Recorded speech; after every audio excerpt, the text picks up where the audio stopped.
Hi, everyone. Welcome to Diversity Comic Con and to our panel on the future of comics in the time of COVID. I'm Heidi Macdonald. I am the editor-in-chief of The Beat at comicsbeat.com, the news blog of comics culture.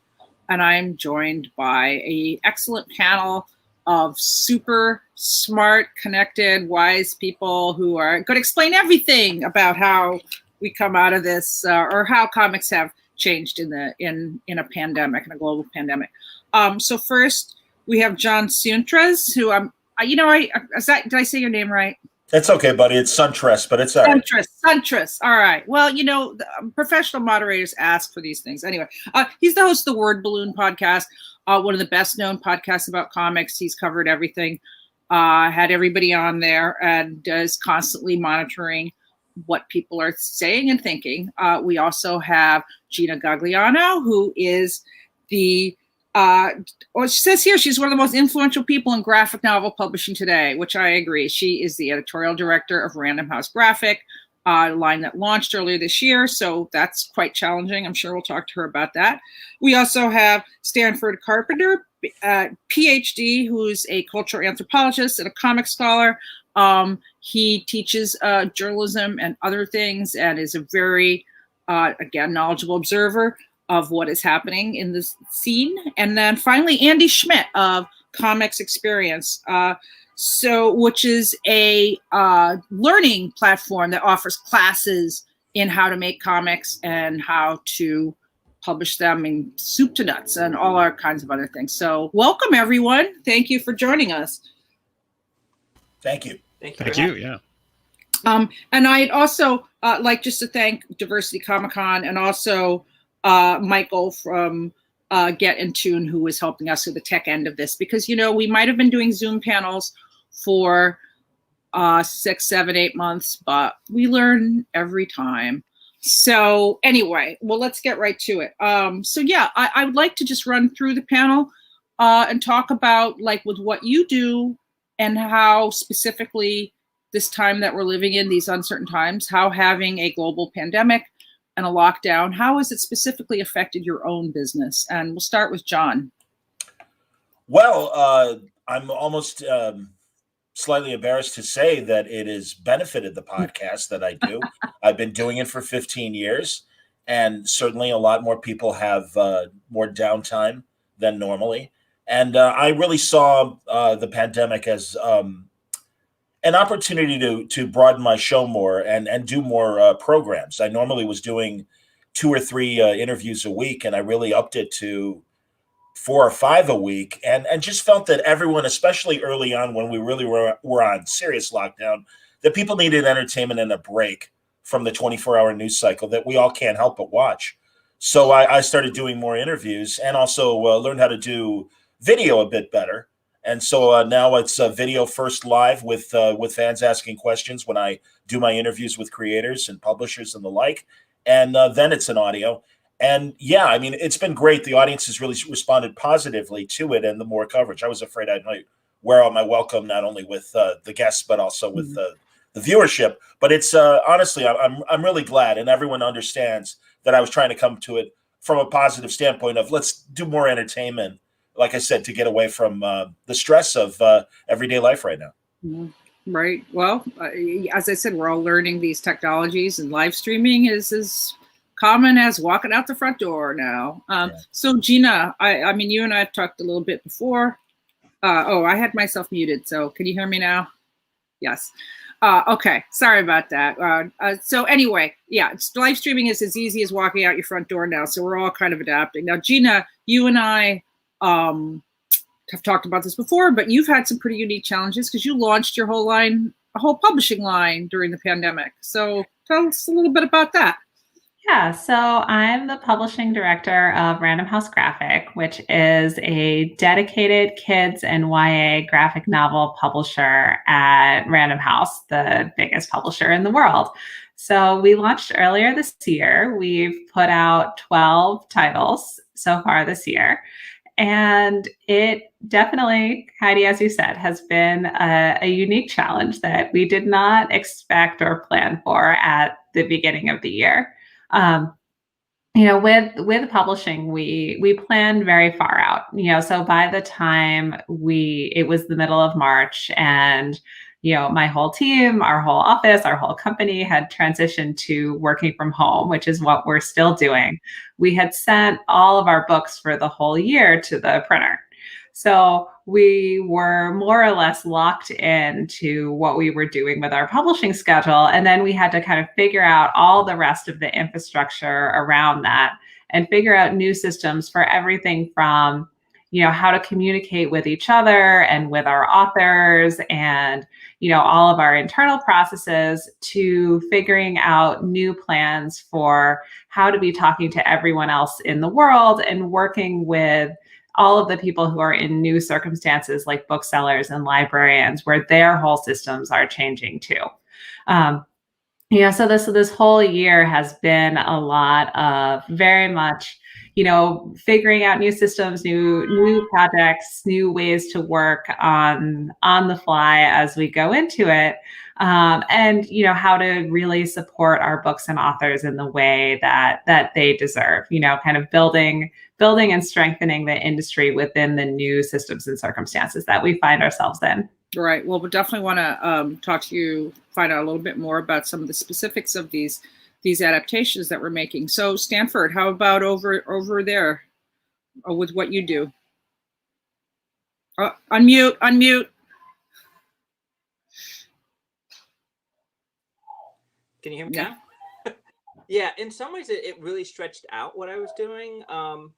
Last year around Baltimore Comic-Con, myself and my partner Santa Greaves, we were working on doing a podcast through one of the NPR affiliates that was going to be it's going to have more of a documentary feel as a podcast, dealing with different topics in comics. And we had started banking our interviews, and we're starting to weave them together. And there's also move to do more cultural programming, and everything was supposed to launch around late March. So that didn't happen, but it wasn't a bad thing necessarily, because I mean the media landscape is in radio just completely changed, and it's also in TV as well. Is that the problem really comes down to ad revenue just dropped, or underwriting revenue dropped, right? So there was greater demand for product. There was less money to support people to do the work. And so in my situation, my partner actually relocated here. It was actually something that was planned that was supposed to be temporary, and it's turned into a much longer situation. So we've been here in the Chicago area, and we have two local comic shops. One's Multiple Graham Crackers, which is multiples, and then we also have First Aid in Hyde Park. And we've been interviewing the owners off and on since the pandemic started. And we actually went back and interviewed some of the people who, of course, we were hanging out with at C2E2, which is the last comic event. Oh, the last Comic-Con. Yes. And so what we've been doing is we've been putting together, what is essentially a tale of two comic shops. So we are going to be launching those eventually. In the meantime, we've had some opportunities to actually get placement at the station for some pieces, some of which you guys may have seen floating around Facebook and other social media as well. So we're still moving forward. The thing that's been interesting for me about this is, I'm an anthropologist who studies media and has spent a lot of time around journalism.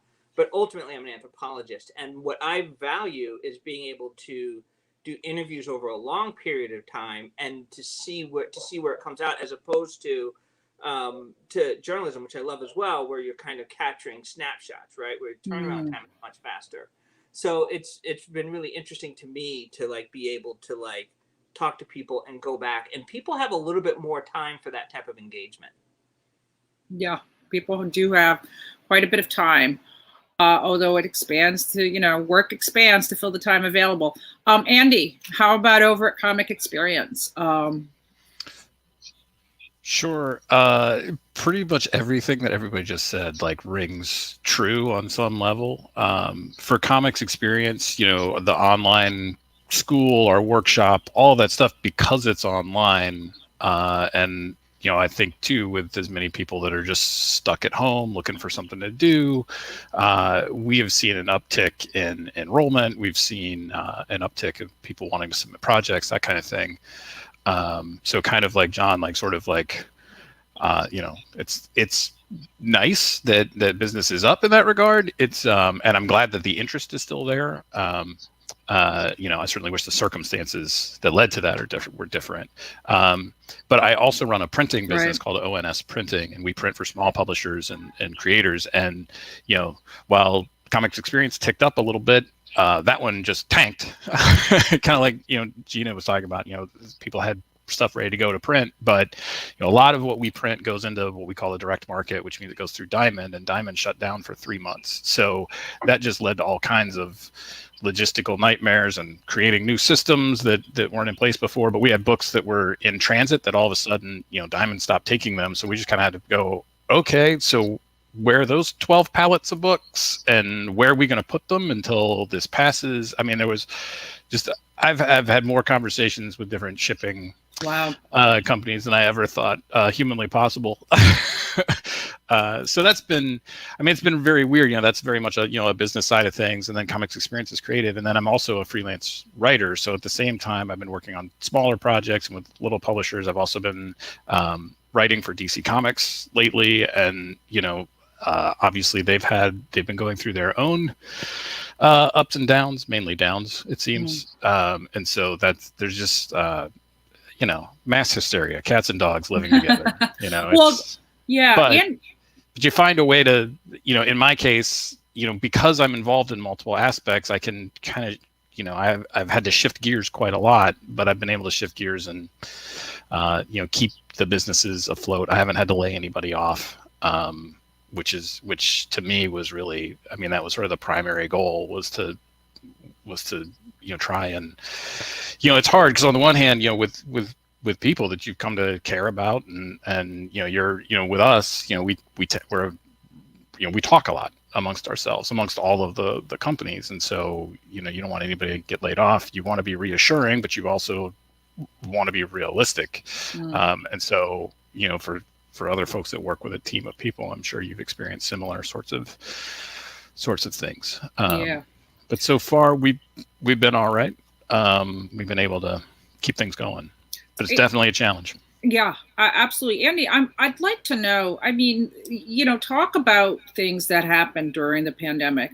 Diamond shutting down for, it was like, what was it, 8 weeks, 6 weeks, not shipping any new product was a huge disruption to the comics industry. And I'm really curious though, with you, because Gina, you might have had this problem too. Like there literally were pallets full of books out there, on boats and where like ready to be delivered. What happened to those books? Like specifically where did they go? Gina, do you want to jump in? Yeah, I can talk a bit about this from our end of things at Random House. So, Random House is giant, but part of being giant is that, it's not just our 4-person imprint there. It's the other 2,000 people who are also creating and making books that are part of the publisher that are just in our office. And then there's the other several offices that are around the US, plus all of the companies that are the distribution clients. So Random House has this amazing system of warehouses and customer service people that all deal with these things.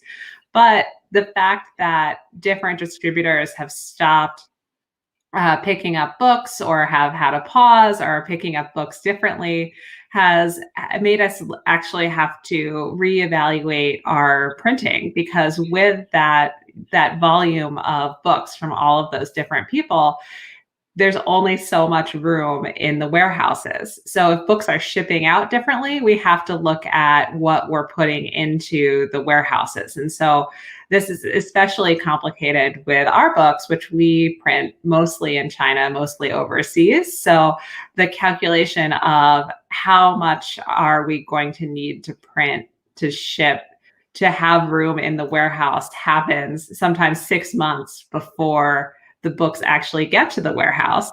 And right now, when everything is changing minute to minute, and trying to calculate in March what your warehouse capacity is going to be in September or October is just completely, this year it has been even more of a roll of the dice than usual.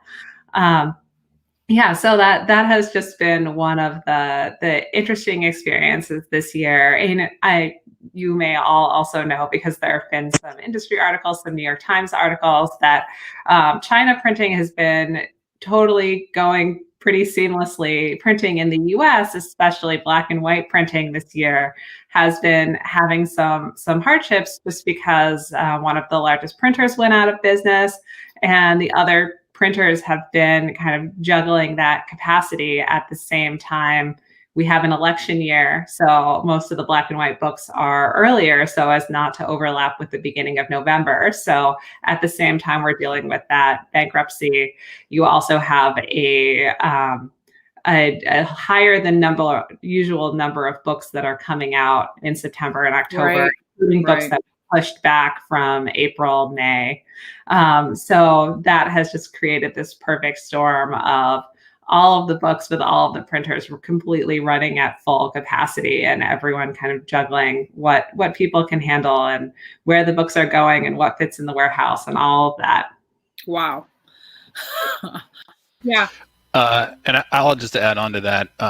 First of all, yes, everything Gina just said. And I'm sure from the publisher side, the logistics of that, especially in a place like Random House, like she was saying, that has all those different warehouses and managing. Right. I'm sure that there was a lot of these can't go here. Right. We've got space over there. And so we were doing a lot of that, we were calling up our clients. Some of them have warehouse space. Some of them don't have their own warehouse space. I had also, because, an industry that is, at least part of it, certainly if we're talking about like sort of the superhero genre, is really, really very dependent on diamond distributors specifically.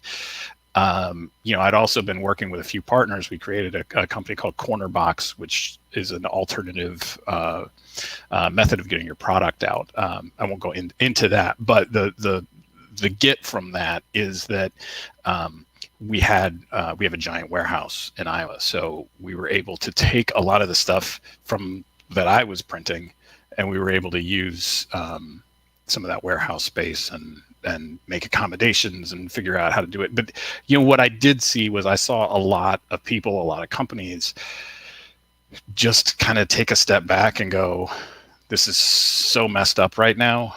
Let's just kind of work together and figure it out.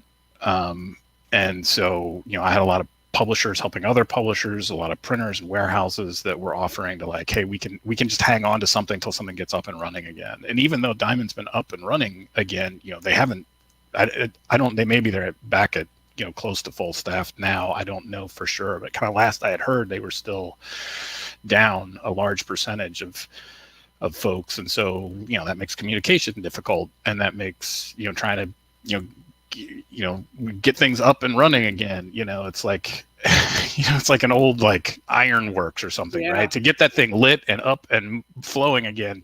It's just like Avengers, when they got to get that forge going again, so Thor can get his camera. Exactly. We got to get the satellite just right with the solar flare. But interestingly, I print a lot of stuff that creators do on Kickstarter, and Kickstarter, just sort of kept plugging along. And I think Kickstarter's had a jump. And once retailers started ordering books again, I don't know if other folks saw this or not, but at least just anecdotally from the printing I've been doing, it seems like there was a flood of actually higher orders when the stores and stuff were starting to open back up. But they do seem to be kind of leveling off and getting kind of back down. Right. I did hear that from a lot of publishers that over the summer, surprisingly, sales were up. And, we've seen book sales, especially in the kids area, be very, very high as parents were looking for anything to keep their kids happy and occupied. Now, however, I think the kind of the thin edge or the weakest link in all of this has been the retail sector, just because there's so much more variables in the real world. I mean, Stanford, sounds like you've been talking to some bookstores. I mean, what are you seeing out there in the retail area? Oh, unmute. I'm so sorry. One thing that's been really interesting is seeing what the communities around these stores have been doing. So in both instances, it was customers like really checking in on their local comic shop, right? And that was actually really nice to hear. And especially with First Aid, because of where it's located in Hyde Park, right? So there's a lot of that going on, and there was, there's just a lot of that. And as I spoke to John and James, they're both very optimistic in that respect. One thing that was a little difficult here in Chicago were some of the activities that came along with the unrest and the protests. We have literally been toggling between worrying about COVID and dealing with some of the cultural and social issues. In the case of Graham Crackers, they have one location that's right downtown, and it's right across like kitty corner from the Bean. Talking to John and that place got looted twice, 2 separate occasions. And what was interesting was John and I actually go way back, like many decades, and so it's like he actually texted me while that was happening, and it was just this experience where it's like he's watching it, but at the same time, it's they both also said that it's easier to deal with the unrest than it is to deal with COVID, because ultimately their biggest problems right now are facilitating getting people back in the stores safely. Out in some of the suburban locations, customers are a little less sensitive about mask wearing, whereas in the city there's a lot more people who are more likely to wear masks. So I'm hearing that there's real differences in terms of managing that situation, because as a comic shop, it's like, the upside of community and the upside of that connection is you've got people who are going to express genuine concern, but it's also really hard to like push somebody to do something they don't want to do when you have someone just walk in without a mask, right? Or argue about wearing a mask and not realizing that the act of arguing about the mask creates the danger itself. It's like, by the time I've spoken with you to get you to put your mask back on, I've been exposed to whatever cooties you got. And so hearing about that's been a difficulty as well. But I think ultimately, and I think really I get the sense that what's going to help comic shops pull out of this are going to be their ability to engage the local communities, because the local communities really do want to see these businesses survive. Yeah, there's a New York, the New York Times just had a big article this week called "Your Local Bookstore Wants You to Know That It's Struggling." And it was a pretty, some of the most prominent bookstores here in New York, which is full of bookstores, are really struggling. I mean, John, what are you seeing on the retail sector? What are you hearing? A lot of the same thing that Stanford is, honestly. The unrest, downtown impacted Challengers Comics, a great Spirit of Light Award winner from the Eisner days, and they had just opened a second downtown, or a second location that was downtown, and it got looted so badly they had to close it, and they had just opened it in December. But I do think, as Stanford said, and as you're just pointing out, Heidi, in that article, it is community that's going to help these stores. And really, comic stores, much like record stores were in our younger days, a great place of community. And really, you got to know your retailer, you trusted their opinions on what to buy.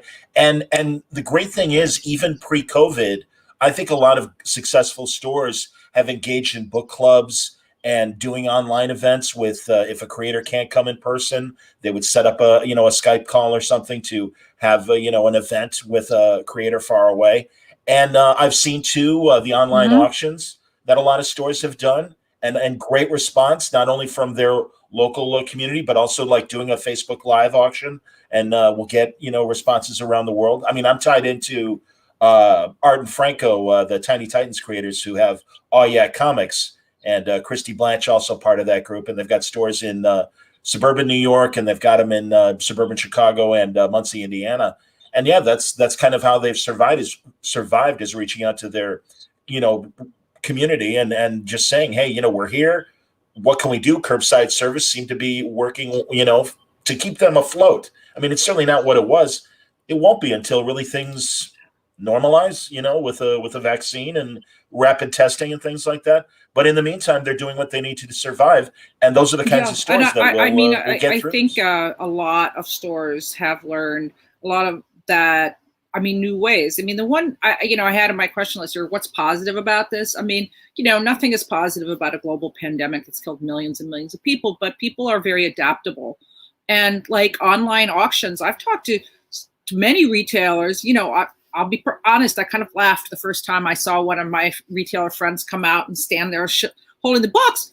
They've kept doing them because they're very successful, and they've been making them very profitable for them. So thank God they've had this outlet to do this.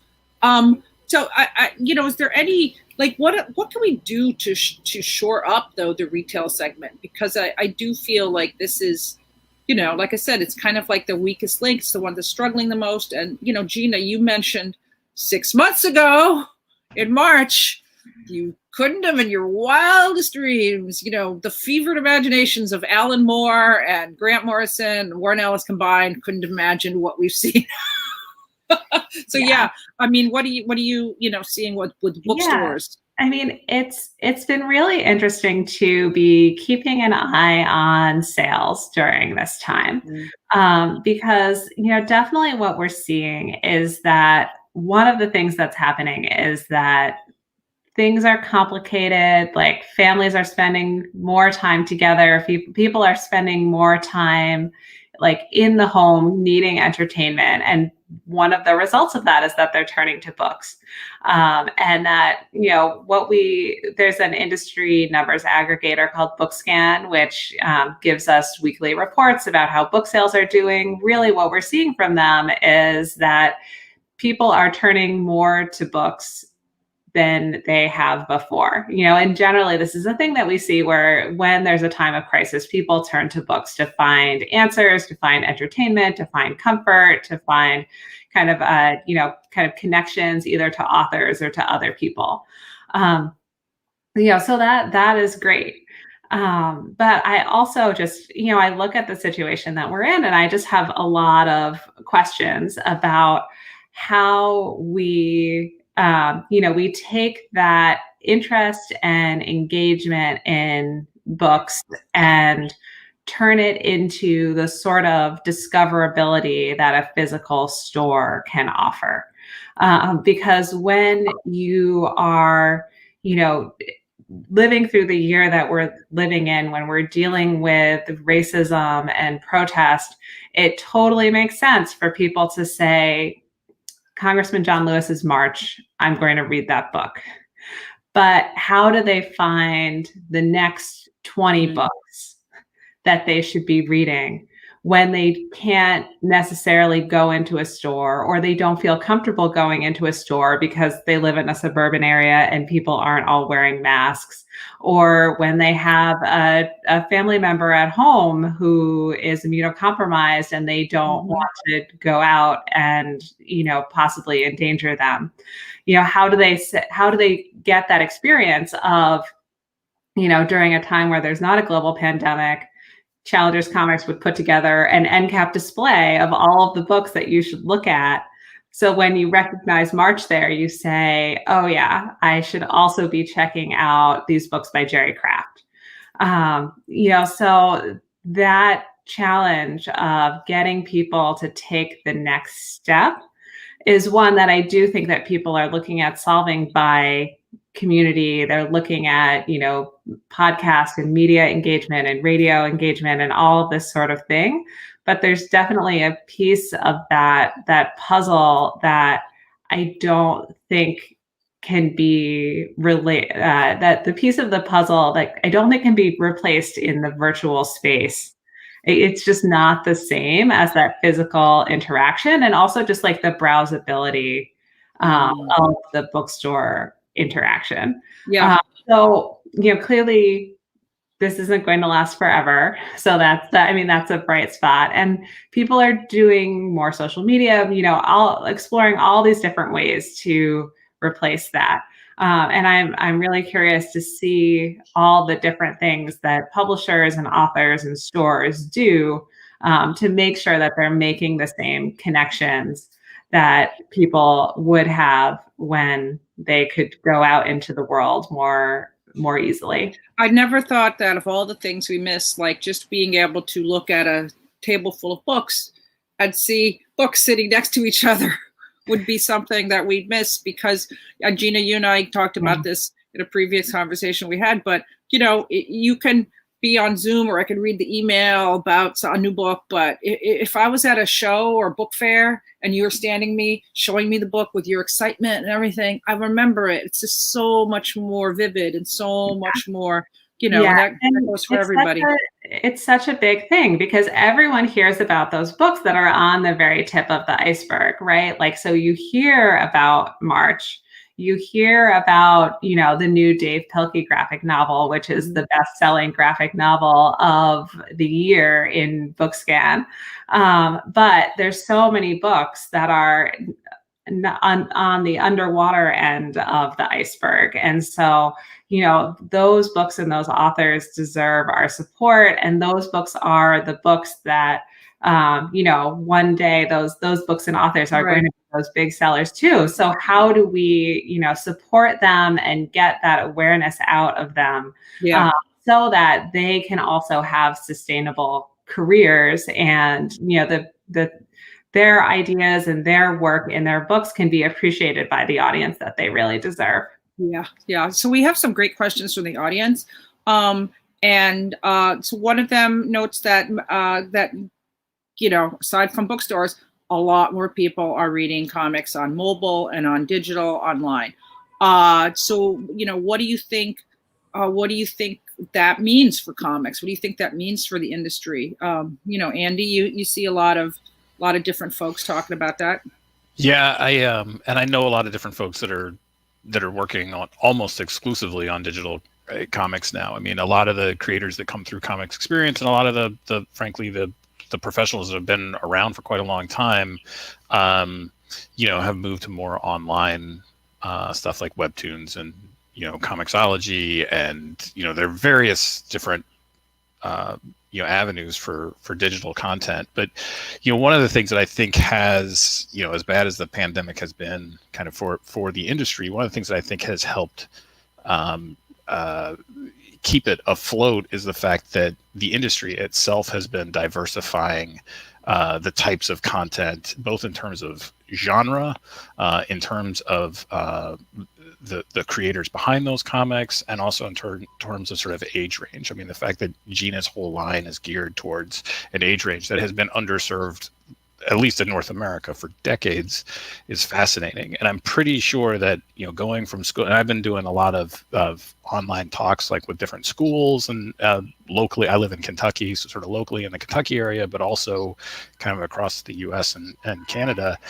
And one of the things that I'm constantly doing is trying to, if I go in and talk to high schools, I've got these types of books to recommend. And if I'm going and talking to, elementary schools, I've got things like Smile and Dave Pilkey and, all kinds of content for all kinds of different people. And I think the fact that we've been able to diversify, which hopefully is a natural sort of process anyway, has been a major kind of boon in that regard. And what I've seen is I have seen people that enjoy these different types of comics and graphic novels. I've seen them going online and they're starting to meet each other. And so somebody who, gets a lot of their comics because they support creators on Kickstarter is now meeting somebody that reads, manga, somewhere else. And then, I've met a bunch of manga readers recently that were familiar with some very popular titles, and I was happy to be able to, say like, well, one of my favorite books right now is called The Vinland Saga, which is by Kanacho, which I think is also part of Random House technically. But it's an amazing book, and it's been great to see people sort of come out of their silos a little bit more. And so the superhero readers are now moving over here, and the YA people are starting to look over here. And it's been a really fascinating thing to see that community go online more and then be able to intermingle more and kind of share the things that they love with each other. And I think that's been a really helpful thing that we can kind of turn back. I've seen retailers starting to take those lessons from some that are doing things online and then apply them even within their stores. Their stores are back open with more community events and getting out there. So I think there's a lot of good that can come out of this, a lot of really good lessons learned. And I think there were a lot of people that were maybe, probably older folks, my age and maybe older, that were a little resistant to some of these changes, that are now less resistant and more like, this is a good thing. I think that's happening in a very natural way, as opposed to sort of forcing it. And I think we're seeing also, I like I said, nothing is ever going to replace in person. And I think we've all learned that, right? But I thought one of the most interesting changes recently was that Archie Comics, which is one of the oldest comics companies out there, with, Archie Comics at the checkout, the digest size, and they did a deal with Webtoon, which is an incredibly popular mobile platform for teenagers, and which is what Archie reads. But they're not just doing digital, they're not just putting, here's an issue of Archie Comics. They're doing Archie Comics that are going to be native in that Webtoon format. What does anybody, have any thoughts about these kind of more hybridized, changes or evolutions? Yeah, I do. I think it's fascinating, not only things like Webtoons, but also Panel Syndicate. Mm-hmm. I think Ed Brubaker and Marcos Martin doing their Friday series that way saw an opportunity. I think Ed's a big name as far as DC and Marvel fans go, and has certainly made his mark with his creator-owned comics with Sean Phillips. But I do think it's really interesting that he saw this as an opportunity to try out these other platforms and the success that he's found. Andy mentions obviously Kickstarter and the crowdfunding campaigns, and those are doing extremely well. Listen, I'm a big retailer fan, and again, what I said about community, I mean it. That's a really important part, especially when you're a kid, to have a place to go and hang out with other people that love what you love. And that's what I was saying about record stores. Comic shops are absolutely the same thing. That said, I do think that the diamond distribution, when it comes to a lot of mainstream comics, has shown its flaws during this period, and things are going to have to change, and they are changing. And I feel for the retailer, because they really are, despite being called an equal third of the pie from publisher to distributor to retailer, well, let's be honest, their piece of the pie isn't as big as the other two. And they bear the onus of trying to make a profit more so, I think, than the publisher or the distributor does, and having to deal with this impact directly. So that's rough. And it's also rough for the creator.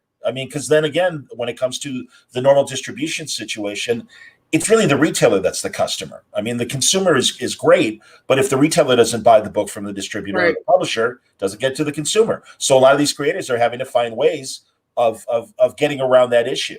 And that's why they're doing that. And also, I'm really interested, forgive me, I don't mean to, I'm sure other people have thoughts on this thing, but the future of the monthly magazine, I think, is obviously an endangered species in terms of putting books out first as single issues and then going to graphic novels. And that's a big change that is going to affect everybody.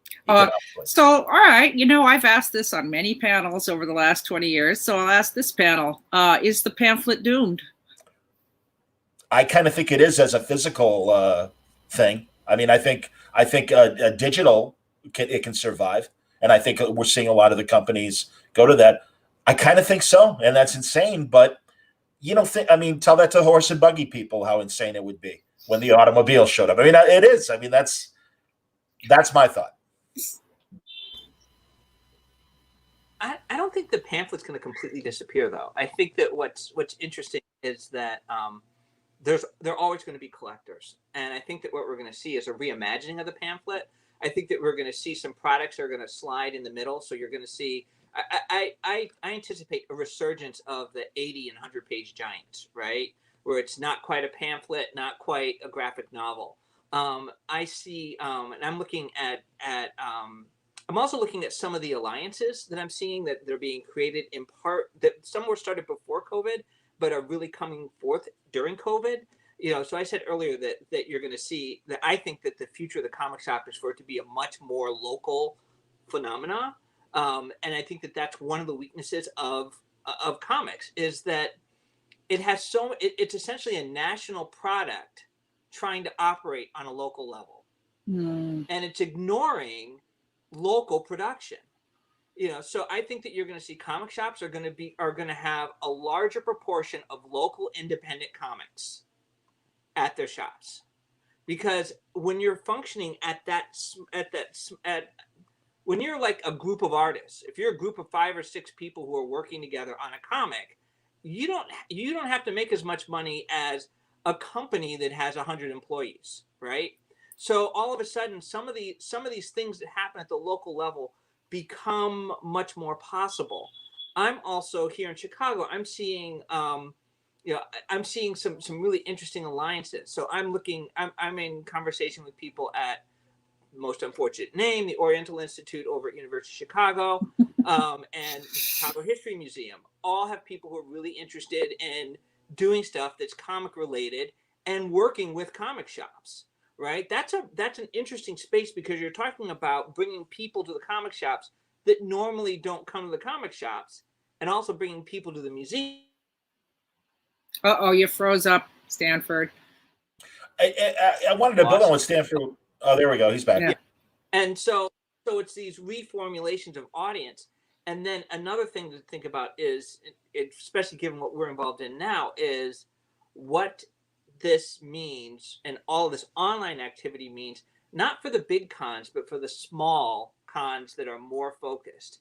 So, when I participated in San Diego Comic-Con, I remember seeing all this stuff about, well, maybe this wasn't a success. It wasn't getting the numbers that, that these big companies wanted. But I was looking at my numbers, personal numbers. More people saw me talk for that than anything else before. And so when you start looking at these smaller cons that are dealing with smaller numbers, for them, 10,000 eyeballs is a lot more than the 2,000 they normally get, right? I'm involved with PocketCon, which is a local Chicago-based con for kids, and they're working very closely with First Aid to figure out how to reimagine what type of experience they can create for First Aid, because right now PocketCon kind of looks at it in terms of First Aid and Graham Crackers have always supported this small comic convention, and now they're like, okay, now PocketCon's like, well, how do we help them, right? Mm-hmm. So I'm seeing new alliances, but I'm seeing them being very local, and I think that these local, focusing on the local is going to create some interesting opportunities, because that's one of the things that the pandemic does is it prevents us from what? Traveling regionally or nationally. Yeah. And who knows how long this will last. Andy, what about the periodical? Yeah, I mean, I think I'm lined up a little bit more with Stanford on this. I think it's going to stick around. The form and the sales numbers may be changing. We've seen over the last several years, we've been seeing sort of a migration that the big books sell that much bigger, and the smaller books are declining. But there's this band in the middle that used to be fairly strong in North America is sort of going up and down. There's not nearly as much in the middle. There's a lot that sells under 20,000 units now, and then the stuff at the top is selling 350,000 units. It's some of the stuff at the top is kind of crazy. But what we've also been seeing is like Stanford was saying, we've been seeing this move to sort of the collector, the physical item becomes, I was at IDW when they started doing the artist editions, the first Rocketeer artist edition. And it was just instantaneously, it was we're going to do more of these because these work. But that's not a monthly comic though, dude. No, but it's I mean, I see what you guys are saying, and I right, agree. but that's not a Maybe that's the monthly will be the way vinyl has come back for record collectors. Right, exactly. And so a lot of what I'm seeing on the monthly comics is there's that research and the variant covers, and everybody screamed 90s, but it's a little bit different now. I think, because I don't think there's as much the speculation market like there was in the 90s, so much as but there is a legitimate collector's market. And look, I don't have the collector's DNA. I've been reading and collecting comics my whole life, but I don't actually have that many comics. Most of them are actually behind me right now. I don't keep the stuff around, probably because I move so much.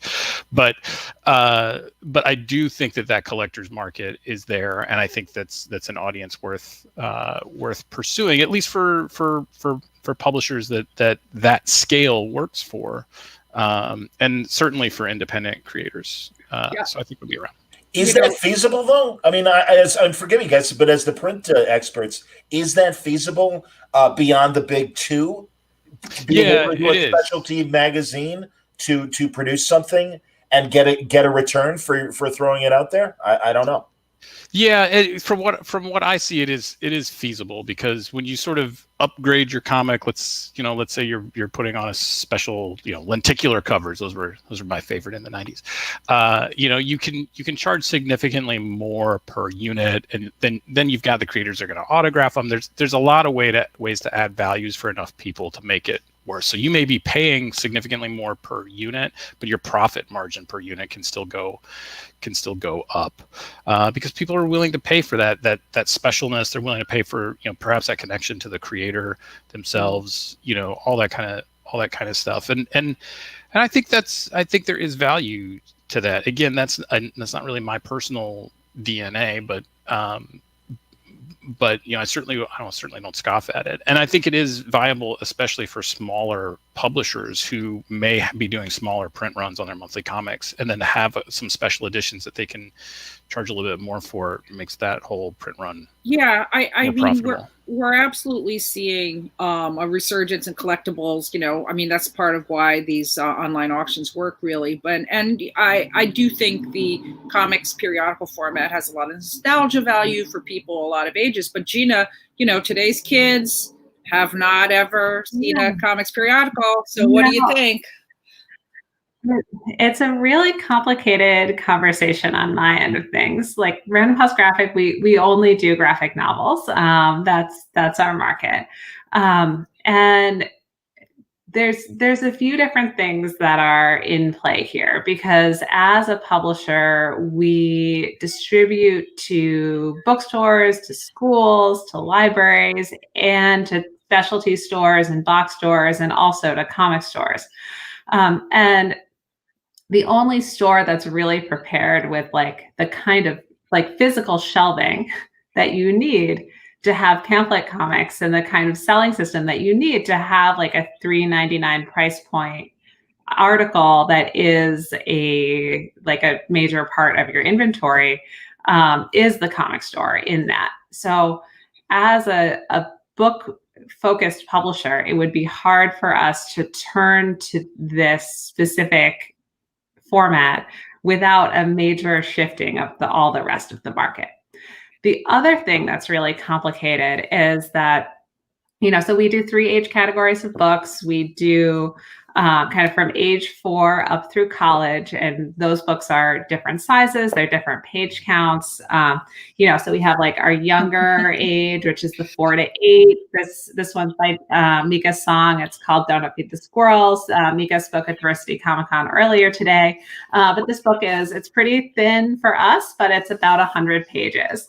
Then we have middle grade books, things like this. They're about this size, the spine is that thick. You can see they're getting a little bigger than this. And then, YA, like Trembling Winds, Magic Fish, which again, a little thicker and longer than middle grade.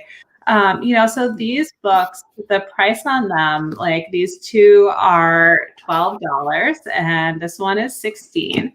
And these are this one's 100 pages. These ones are 240. And when you kind of do the math on that, and the math on that reading experience, what parents and teenagers expect when they go in a bookstore is that their 200-page reading experience is going to be between $12 and $18. not just for us as Random House Graphic, but across the industry, prose, middle grade, and YA cost that amount of money.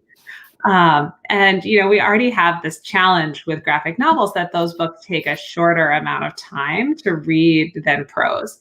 So there's this question of, if your book is going to cost the same amount, should it take up the same amount of hours of entertainment that this prose novel of the same length would take? So trying to look at that and divide that out into, a 32-page pamphlet comic for $4.99 that someone can read in, 10 minutes or less, when that is, like a seventh as long as the $12.99 price point reading experience, is really complicated to try to make people aware of the worth of it, especially when they are 10 years old. I like that kicker. Nice kicker, Gina. Devastating. You what you just talked about is something that I call the satisfying chunk theory. It's like you have to get your money's worth. That's all it means. It's like you got to get your money's worth. You read this, and when I'm very old, so when I bought comics, they were like 35 cents, and that wasn't too, pocket change. Even then, like, it was pocket change. And I got my money's worth, but $5.99, $4.99, that could be a big cup of coffee. I mean, I don't know. I do think one of the things that I think we are all getting at is that that the monthly comic is changing. That the old ways don't work the same way because the world is different, because the readership is different, and everything that Gina just said makes sense, makes perfect sense to me, right?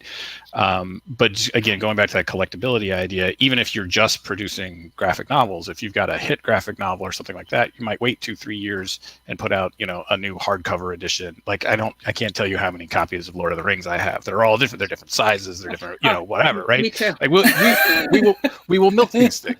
We will do this. But yeah, I mean, it definitely is going to have to change. Yeah. We're winding up here. We have some great questions to the audience. This is a really good one. Just throw it open to the panel. If you can self-publish right now, does it make sense to self-publish right now? Yes. Yes. Yes. That's the easy answer. Yeah. So absolutely. What I would say about this is that it is complicated, and it is, because of that lack of browsability that I was talking about before. So if you are a person who has a following, who has lots of people who are interested and excited and engaged with your work, you can be assured of will be following you and be buying the comic that you put out. That is definitely, self-publishing definitely seems like an option. If you are someone who has not built up that following, if what you have is a book and you haven't made those connections with readers, with retailers, with media, with all of that, I think it can be a really tough time right now to go from, I am a creative person who can make something good, to I am reaching people who are already kind of at capacity of the new stimulus and the new things that they can look at and handle. So you just have to, you look at the scale of where you are in that and where you want to be reaching with your self-publishing to assess like how, is this the right time for you to put that book out, or is it a time to step back and reassess and start making connections and meeting people and then doing this in 6 months down the road? Right. So we are winding down here, but a really great question. Any general advice to aspiring creators on what to do during lockdown? So let's see what we have there. John, you want to start?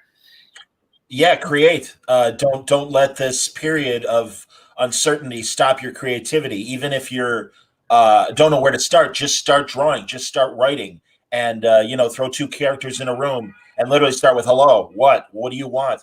and it will get you going. Because again, I think this is an opportunity. I see this as an opportunity. This is a terrible time, and I don't mean to mitigate all the sadness that we're all going through and the loss that we're going through, but really seize this opportunity and write and draw, because Gina might be right. It may not be the right time to release. It is the right time to create and be prepared. Luck is when opportunity meets preparation. This is the time to prepare. One of the things that both of them I think just hit on is the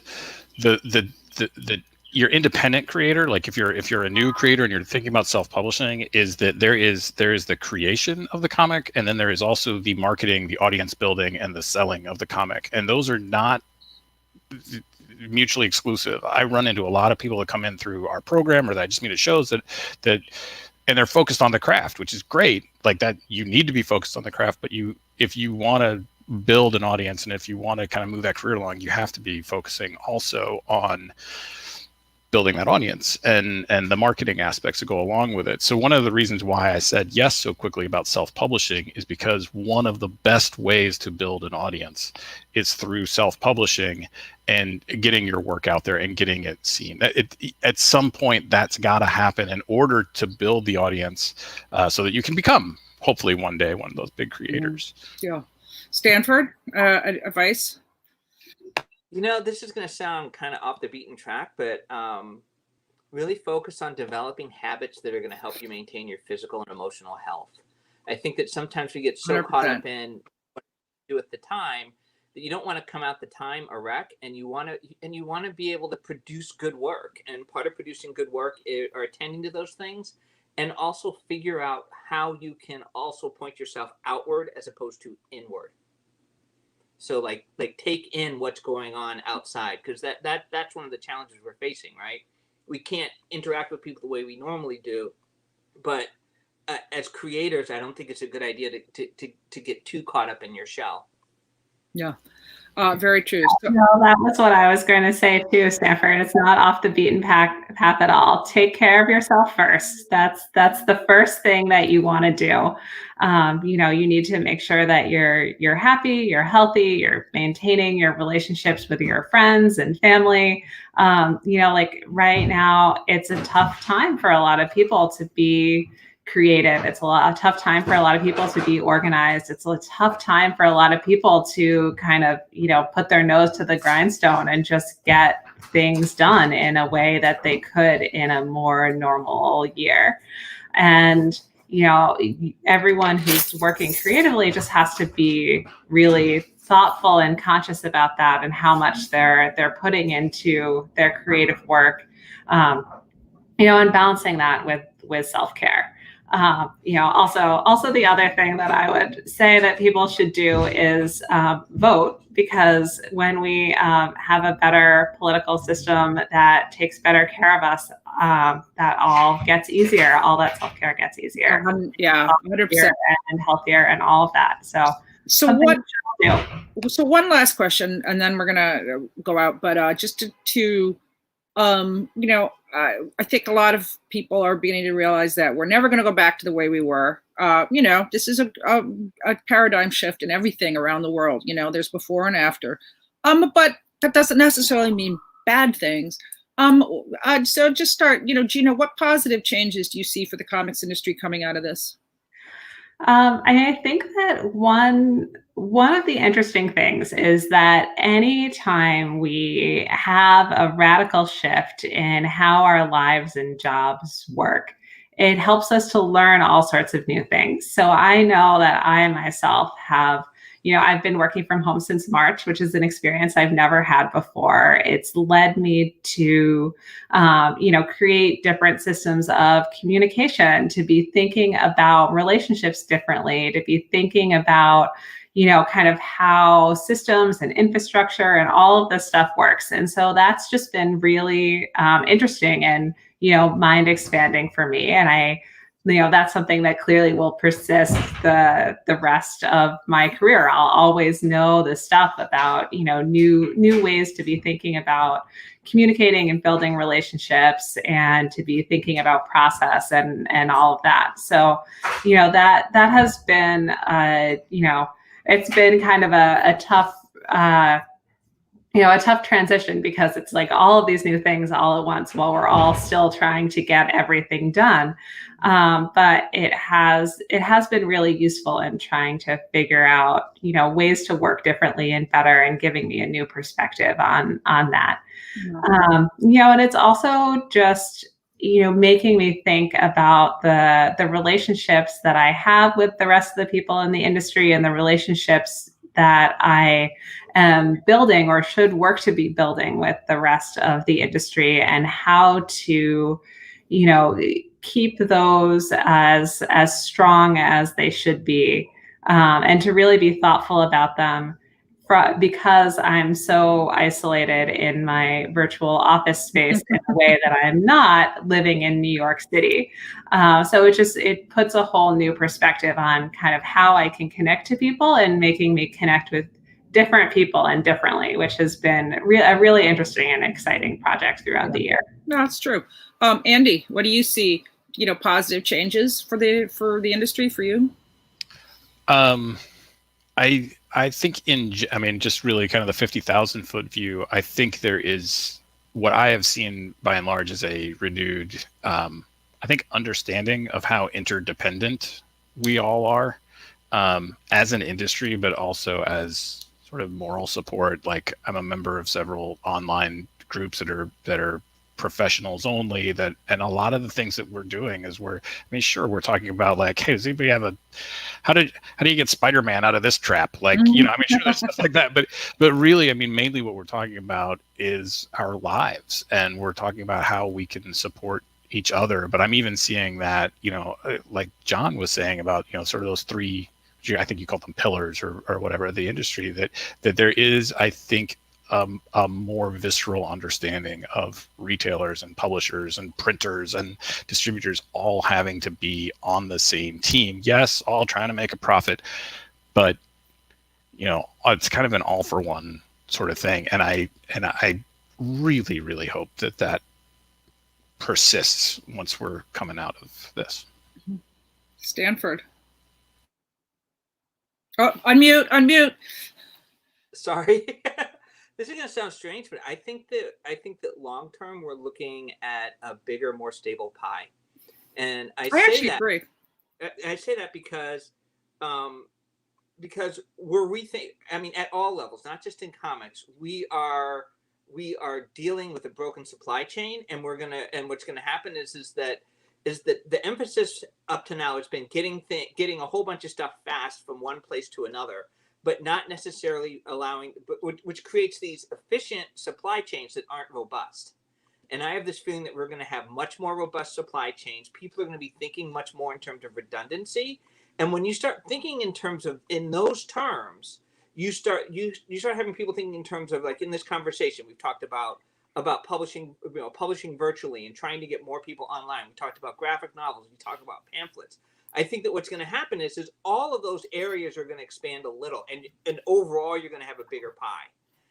And I think that what's going to happen is that you're going to find it is what I said earlier about new alliances and a greater sensitivity to the local versus the national. I actually look at DC moving away from the local comic shops as a real interesting opportunity, because it's going to create actual real estate space in there for other kinds of products. I think that and other comic products, right? I think that it would be really nice if we can get back to the days where you could pick up a comic in the equivalent of a grocery store, which now is Walmart and Target, right? Again, a heightened presence in those two retailers would alter the entire industry, just in terms of the amount of eyeballs that you would get on comics. So I think that's the optimistic side of it. I'm thinking that we're looking at a bigger, more robust pie with a lot more possibilities, not just for the big guys, but for the little guys and the people in between. I think a lot of systems are being stress tested right now. And, comics went into this, graphic novels went into this gangbusters. We're having the best year ever last year, ever since we've been able to measure it. And, but, by and large, the industry has not collapsed, but I think we've stress tested some of the systems. So just throw my my 2 cents in. I think, we come out stronger after we have these kind of stress tests. So, John, what do you think? Unmute. Yep. No, I'm really echoing a lot of what Stanford just said. I agree with him. I think it's a dual track. I do think the big two might consider abandoning the monthly comic, but I do think as well, as Stanford said, I think it will create more shelf space on the local scene. I do think in the areas of the metropolitan areas can sustain, I think, a lot of what Stanford's talking about. I'm a Chicago guy as well, and I can see that happening in big metropolitan areas. I don't know what that does for, Clearwater, Florida, or some of the other smaller towns that have comic shops and may not have the creatives that can produce a local product. They could, and we'll see. But I do think that, I think it does provide more different. I mean, again, that's the name of this convention, diversity. I do think that we're going to see a more diverse product and more opportunities for a lot more smaller publishers to make an impact. I think we're out of time. So thank you all. Thank you, John Siuntres, Gina Gagliano, Stanford Carpenter, Andy Schmidt. Thank you, Ramon Gill, who puts together Diversity Comic Con. He does an amazing job of it. It's a really wonderful event. It's fantastic to see it go online, go virtual this year. So comics will have a future. Of that, there is no question. Anyway, thank you very much. And everybody stay safe out there. Thanks, everyone. Thank you.